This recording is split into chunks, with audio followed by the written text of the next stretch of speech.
Olá, mais um episódio de Café com Sambuca e Cantutinho. Infelizmente, as notícias não são boas.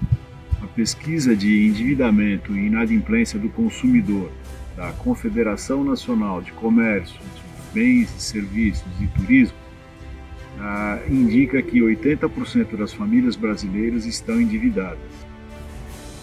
Guerras, preços elevados, crises políticas.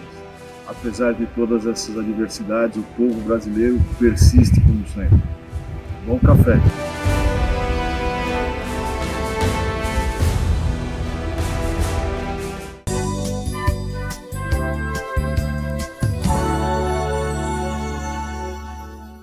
Tenho acompanhado há muitos anos, como as entrevistas que a seguir apresentam, o nível de endividamento das famílias brasileiras, que neste mês de março de 2026 bate um novo recorde histórico, ou seja, 80,4% dos lares possuem dívidas, segundo a pesquisa de endividamento e inadimplência do consumidor da Confederação Nacional de Comércio de Bens, Serviços e Turismo.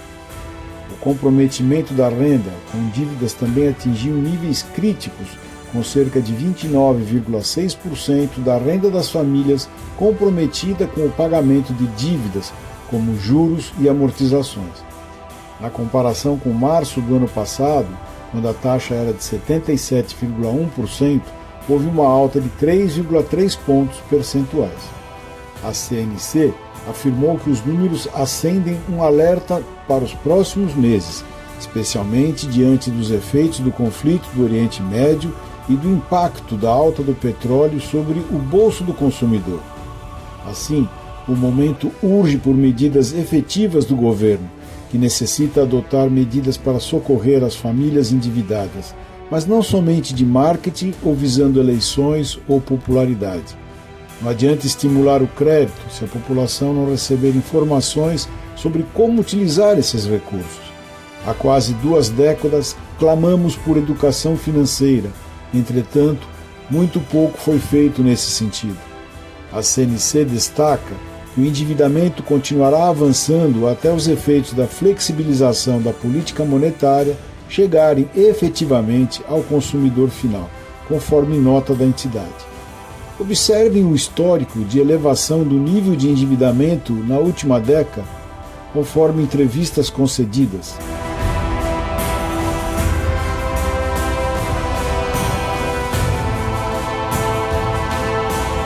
Agora, um questionamento: quais são os erros mais comuns que as pessoas cometem e acabam colocando suas vidas financeiras ou sua gestão financeira em confusão, em risco? As pessoas estão comprando muito por impulso. O impulso ainda é uma variável importante na decisão das compras, mas eu acho que outras avaliações deveriam ser feitas, principalmente em relação ao orçamento doméstico. As promoções têm atraído muito e induzem o consumidor a realizar compras que, às vezes, ele nem tem necessidade desse produto. Então, o orçamento deveria ser melhor planejado e seguido, para o nível de endividamento não crescer tanto. E os números têm mostrado que esse nível de endividamento está crescendo exageradamente.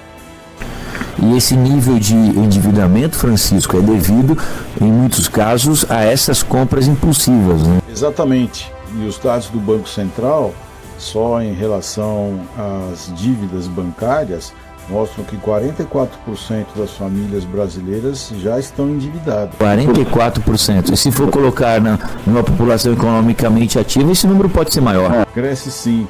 E a Ordem dos Economistas do Brasil avançou nesta pesquisa, adicionando dívidas do comércio e serviços. Aí esse percentual sobe para 57%. E parabéns por estar discutindo esse assunto da educação financeira, que eu entendo ser muito importante, porque uma grande parcela da sociedade está endividada. Segundo os últimos números da Ordem dos Economistas do Brasil, 60% está endividado. E essa dívida, ela cresceu nos últimos tempos devido ao aumento de oferta de crédito. E quando a oferta é grande, A possibilidade das pessoas é ir às compras, e essas pessoas vão às compras às vezes sem muito conhecimento de como agir quando tem essa opção, compro à vista ou compro a prazo, né? Na verdade, o que ela tem realizado é a compra de acordo com o tamanho do seu bolso. E nós temos visto que as empresas têm utilizado essa fragilidade do consumidor e têm ofertado produtos com uma facilidade muito grande de crédito, sem juros, que na verdade isso o consumidor precisa tomar cuidado, se não existe juros, ou se esse juro já está embutido no preço final. Eu converso agora com o economista Francisco Prisco Neto, que é especialista em finanças e também muito atento a questões de orçamento familiar. O que você vem percebendo? Qual o principal problema nas finanças familiares aqui no país? Obrigado, Luciane, por dar essa oportunidade da gente conversar um pouquinho a respeito desse tema. É um tema que tem nos preocupado já há algum tempo, tendo em vista que as famílias estão cada vez mais endividadas. Apesar dos últimos números terem demonstrado um recuo nesse nível de endividamento, ainda anda por volta de 60%, de acordo com os números da Confederação Nacional de Comércio.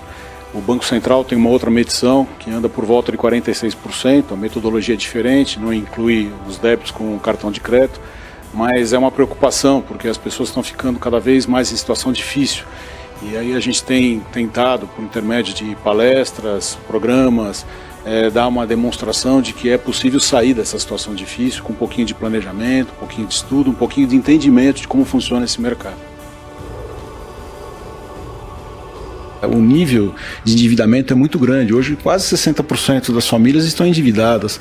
Então, mesmo com essa redução da taxa de juros que ocorreu, um pouco que sobra para as famílias, ou elas pagam dívidas, ou elas tentam fazer pequenos consumos. Então, está difícil essa retomada do emprego. Eu acho que vai demorar um pouquinho para esse reflexo chamar mais gente para trabalhar.